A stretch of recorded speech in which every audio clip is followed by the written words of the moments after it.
Il-karozzi tal-linja kollha li kienu jaħdmu bid-diesel f'Għawdex issa nbidlu fi flotta ta' karozzi tal-linja tal-elettriku b'emissjonijiet żero wara investiment ta' 11 miljun euro.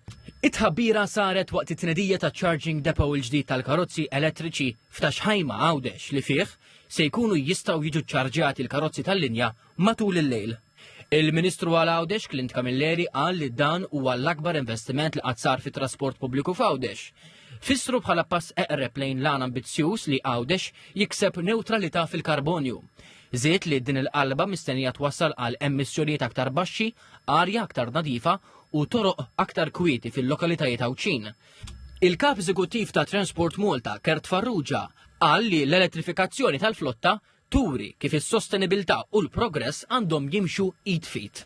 Il-kap eżekuttiv tal-Malta Public Transport qal li dan l-investiment se jissarraf fi kwalità ta' ħajja aħjar għall-Għawċin. Dan huwa l-akbar investiment li qatt sar fit-trasport pubbliku f'Għawdex ta' 11 miljun u jinkludi 22 karozza tal-linja ġodda u anka smart charging system biex ikunu nistgħu niċċarġjaw il-karozza tal-linja matul il-lejl.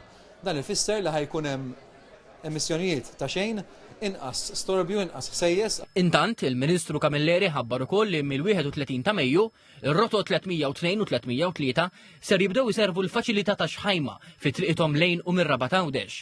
Minħabba li ż-żewġ rotot joperaw kull siegħa, dan ifisser żewġ servizzi fis-siegħa lejn ir-Rabat. Dawn ir-rotot iservu wkoll lokalitajiet bħal Nadur, ir-Ramla, ix-Xewkija, Għajn Sielem u l-Qala. Għal daqstant min juża l-ħabb jista' jipparkja l-vettura tiegħu u jkompli l-vjaġġ bit-trasport pubbliku.